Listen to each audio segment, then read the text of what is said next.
के जो हमारे जनप्रतिनिधि हैं, हमने सभी से बात करी है, सभी के सुझाव आए हैं, सभी के विचार आए हैं। और इसके साथ साथ मनोहर कांत ध्यानी जी ने जो हमने उनके स्तर पर एक उच्च स्तरीय समिति बनाई थी, उस कमेटी ने भी अपनी रिपोर्ट हमको दे दी है। हमने सारे विचारों पर, सारे पहलुओं पर सारा विचार करते हुए हमारी सरकार ने निर्णय लिया है कि हम इस अधिनियम को वापस ले रहे हैं और आगे चलकर हम सभी से बात करके जो भी उत्तराखंड राज्य के हित में होगा उस पर जो है आगे हम कार्रवाई करेंगे। तो सभी से बात करेंगे, लेकिन फिलहाल हम इस अधिनियम को वापस ले रहे हैं। तो मुख्यमंत्री पुष्कर सिंह धामी को आप सुन रहे हैं, जो कि कह रहे हैं कि तमाम पहलुओं पर विचार करने के बाद, सभी से बातचीत करने के बाद ही हमने ये फैसला लिया है और आगे भी हम सभी से बातचीत करके ही इस पर कार्रवाई करेंगे। लेकिन फिलहाल जानकारी ये कि तीर्थ पुरोहितों की जो मांगे हैं उन्हें मान लिया गया है। देवस्थानम बोर्ड को भंग करने का ऐलान किया है राज्य सरकार ने। एक बड़ी जीत भी से तीर्थ पुरोहितों की बताया जा रहा है। और इसी खबर पर और ज्यादा बातचीत के लिए इस वक्त हमारे साथ हमारे सहयोगी मयंक राय हमारे साथ जुड़ चुके हैं। मयंक, 2 साल का ये लंबा वक्त, बातचीत के जरिए जब समाधान नहीं निकला तो उसके बाद कमेटी का गठन किया गया, फाइनल रिपोर्ट सामने आई और अब राज्य सरकार ने फैसला भी ले लिया है देवस्थानम बोर्ड को भंग करने का। देखिए, एक बहुत बड़ा फैसला है और खास तौर पे इस चुनावी वर्ष में इस फैसलों को अगर हम समझे तो निश्चित तौर पे कहा जा सकता है कि जो पॉलिटिकल माइलेज लेने की कोशिश विपक्षी दल कर रहे थे, उनको कहीं ना कहीं अब सरकार ने, खास तौर पे मुख्यमंत्री ने धराशायी कर दिया है। जिस तरह से इसको लेकर राजनीति हो रही थी वो कहीं ना कहीं जाएगी। एक बहुत अहम फैसला है क्योंकि जो उत्तराखंड के 51 मंदिर इसमें शामिल हैं, जहां पे ये एक्ट लागू किया गया था, इसमें हमारे चारों धाम, बद्रीनाथ जी, केदारनाथ जी, गंगोत्री और यमुनोत्री, ये चारों धाम भी शामिल थे। और हमने देखा किस तरह से देहरादून सहित पूरे प्रदेश में, खास तौर पे हम गढ़वाल के जिलों की बात करें तो यहाँ पे किस तरह का प्रदर्शन हमें देखने को मिला और लगातार उनकी आवाज मुखर हो रही थी। और 3 को एक बड़ा प्रदर्शन करने का ऐलान था जो 4 धाम महापंचायत उनके द्वारा, और 4 को प्रधानमंत्री नरेंद्र मोदी आ रहे हैं। ऐसे में सरकार ने एक कमेटी का जो गठन किया था, जो मनोहर कांत ध्यानी भाजपा के पूर्व प्रदेश अध्यक्ष, बिल्कुल। इस वक्त सुबोध उनियाल जी हमारे साथ जुड़ चुके हैं। मयंक, में लौटूंगे आपके पास। सुबोध जी, बहुत बहुत स्वागत है आपका जी उत्तर प्रदेश उत्तराखंड पर। सर, ये बड़ा फैसला राज्य सरकार ने ले लिया है देवस्थानम बोर्ड को भंग करने का। तीर्थ पुरोहितों की मांगे मान ली गई।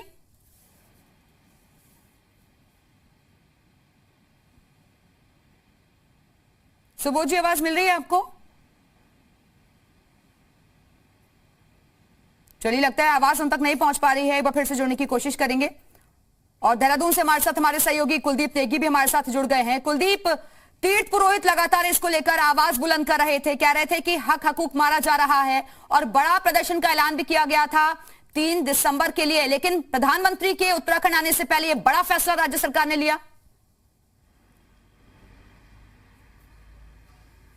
देखिए, इस बात में कोई दो राय नहीं कि प्रधानमंत्री के उत्तराखंड आने से पहले राज्य सरकार ने एक बड़ा फैसला लिया और राज्य सरकार ने एक बड़ा निर्णय किया। इससे पहले भी हमने देखा कि केदारनाथ धाम में भी कुछ विरोध प्रदर्शन। बिल्कुल कुलदीप, मैं लौटूंगी आपके पास। सुबोध उनियाल जी इस वक्त हमारे साथ जुड़ चुके हैं। सर, बहुत बहुत स्वागत है आपका जी उत्तर प्रदेश उत्तराखंड पर। सर, ये फैसला, कहें तीर्थ पुरोहितों की मांगे मान ली गई, एक बड़ा फैसला।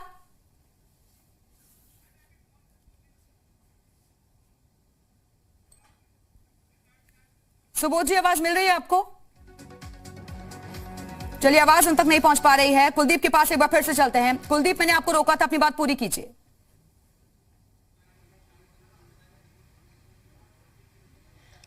देखिए, जिस तरीके से मैंने पहले भी इस बात का जिक्र किया कि केदारनाथ धाम में भी, वहां पर भी तीर्थ पुरोहितों का विरोध कुछ इस तरीके से देखने को मिला कि सरकार के कैबिनेट मंत्री और खुद बीजेपी के प्रदेश अध्यक्ष, उनको विरोध झेलना पड़ा। पूर्व मुख्यमंत्री, उनको भी विरोध वहां पर झेलना पड़ा जब वो केदारनाथ धाम गए। तो साफ है कि तीर्थ पुरोहित अपनी मंशा बना चुके थे कि कुछ भी हो, उन्हें किसी भी हाल में देवस्थानम बोर्ड जो है वो मंजूर नहीं है। अब यह सरकार तय करे कि उन्हें किस तरीके से इस देवस्थानम बोर्ड को वापस लेना है। सरकार ने जो उच्च स्तरीय समिति गठित की, मनोहर कांत ध्यानी जो कि बीजेपी के वरिष्ठ नेता भी है, उनकी अध्यक्षता में, और उन्होंने तीर्थ पुरोहितों के साथ भी बातचीत की। कुलदीप, मैं लौटूंगी आपके पास एक बार फिर से। सुबोध उनियाल जी हमारे साथ जुड़ चुके हैं। सुबोध जी, अगर आपको आवाज मिल पा रही हो तो एक बड़ा फैसला सर कहें कि तीर्थ पुरोहितों को लेकर ये ले लिया है राज्य सरकार ने। जी हाँ, निश्चित रूप से काफी मंथन के बाद मनोहर कांत ध्यानी जी की रिपोर्ट का हम लोगों ने, पाल महाराज जी, मेरी और किशोरानंद जी की एक रूप समिति मुख्यमंत्री ने बनाई थी। उस समिति में हम लोगों ने इसको व्यापक रूप से इसका परीक्षण किया और ये लगा कि इसको वापस लिया जाना आवश्यक है और हमने इसमें मुख्यमंत्री जी को अपनी रिपोर्ट सबमिट की। आज मुख्यमंत्री जी ने उसको व्यवस्था में जो एक्ट था उसको वापस लेने का निर्णय लिया और निश्चित रूप से एक अच्छा निर्णय है। जी बिल्कुल सुबोध जी, लेकिन चाहे आम आदमी पार्टी हो या फिर कांग्रेस हो, इसको लेकर एक बड़ा हथियार बना रहे थे, आप लोगों को घेरने की कोशिश भी हो रही थी।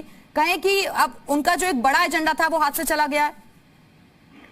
देखिए, प्रश्न एजेंडे का नहीं है। विपक्षी दल तो केवल विरोध के लिए विरोध की राजनीति करता है। कुल मिलाकर के देखिए, लोकतंत्र की सबसे बड़ी खूबसूरती यही है कि लोकतंत्र में जब निर्णय लिए जाते हैं और उसमें अगर पब्लिक में उसका रिएक्शन होता है तो निश्चित रूप से ऐसे निर्णयों पर सरकार पूरी जनभावनाओं का समाधान करते हुए उनको वापस लेने का काम भी करती है। यही तो लोकतंत्र की। लेकिन सर, आजकल फैसले लिए जा रहे हैं और वापस हो रहे हैं। कम से कम बातचीत इस फैसले को लेकर भी अगर पहले कर लेते तो इतना लंबा वक्त नहीं लगता। इस तरीके के भी आरोप लगेंगे अब आप पर।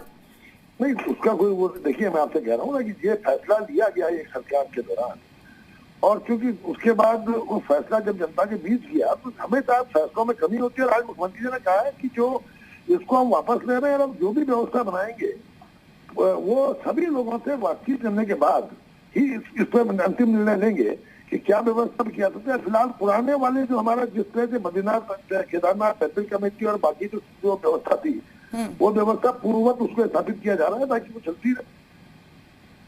सर, जाहिर तौर पर एक बार फिर से आप लोगों पर यही आरोप लगेंगे कि चुनाव का मौसम है और इसलिए चुनावी फैसला आप लोगों ने ले लिया। देखिए, नहीं, अगर आपको ध्यान होगा तो करीबन जब तीरथ सिंह जी भी मुख्यमंत्री आए थे तो उन्होंने तब भी कहा था कि हम इस पर पुनर्विचार कर रहे हैं। और क्योंकि बहुत सोच समझने के बाद, काफी लंबी एक्सरसाइज करने के बाद हमने निर्णय लिया कि इसको वापस लिया जाए, क्योंकि इसमें काफी खामियां थी और खामियों को सबसे मिलजुल के दूर। बिल्कुल सुबोध जी, लेकिन जिस तरीके से लगातार हम इस मामले पर देख रहे थे कि राजनीति शुरुआत से ही हो रही थी, लेकिन अब ये माने कि पूरी तरीके से जो विवाद चल रहा था वो खत्म हो चुका है और आगे अब जो भी आप इस पर फैसला लेंगे तो वो बातचीत के जरिए ही, आपसी सहमति के जरिए निकाला जाएगा।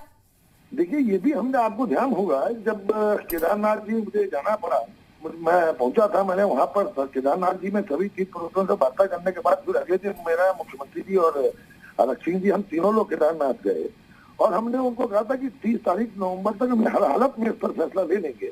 और सरकार संवेदनशील है। सरकार, क्योंकि लोकतंत्र में सरकारें जनता के लिए बनती है, जनता से वार्ता करने के बाद उनसे भी जो डिस्कशन हुआ और तमाम मनोहर कांत ध्यानी जी की समिति ने जो तमाम तीर्थ पुरोहित समाज से बात की, उस पूरी रिपोर्ट जब उन्होंने सरकार को सौंपी तो उसका हमने व्यापक परीक्षण करने के बाद ये निर्णय लिया कि ये वापस लिया जाना चाहिए।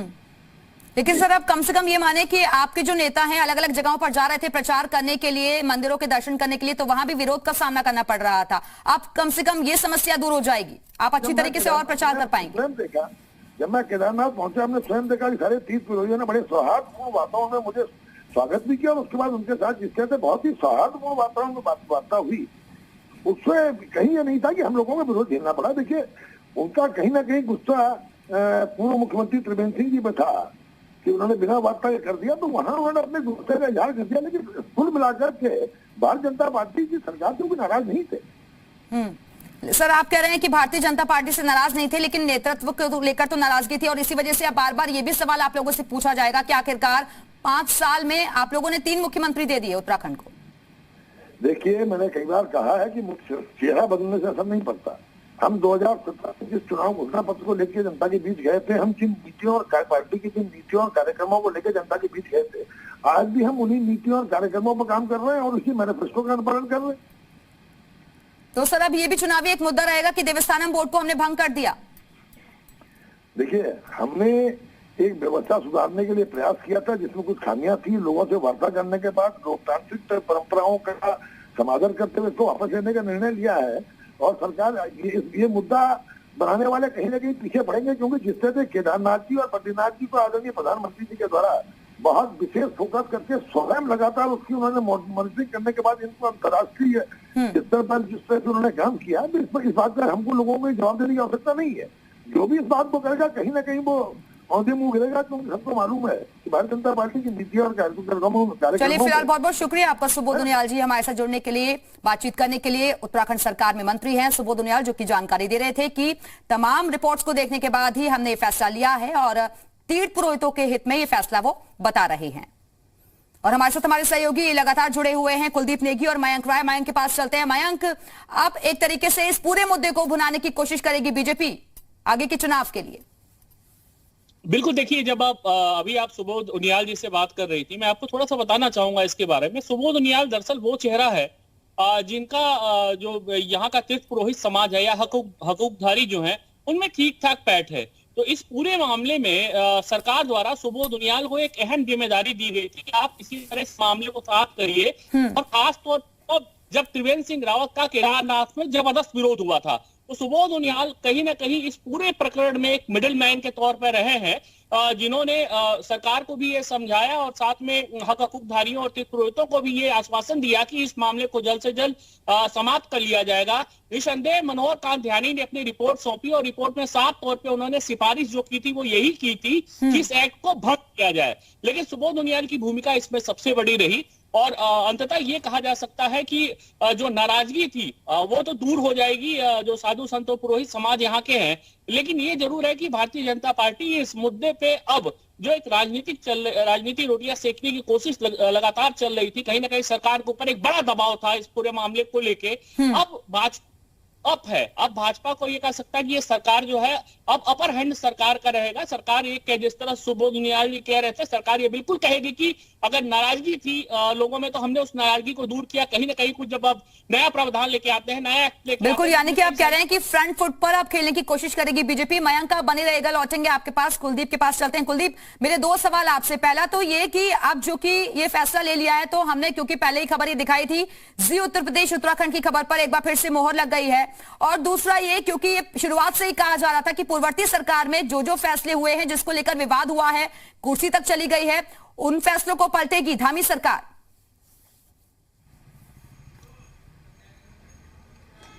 देखिए, इस वक्त मुख्यमंत्री पुष्कर धामी के ऊपर सबसे बड़ा जो दबाव है वो उत्तराखंड में सरकार दोहराने का दबाव है।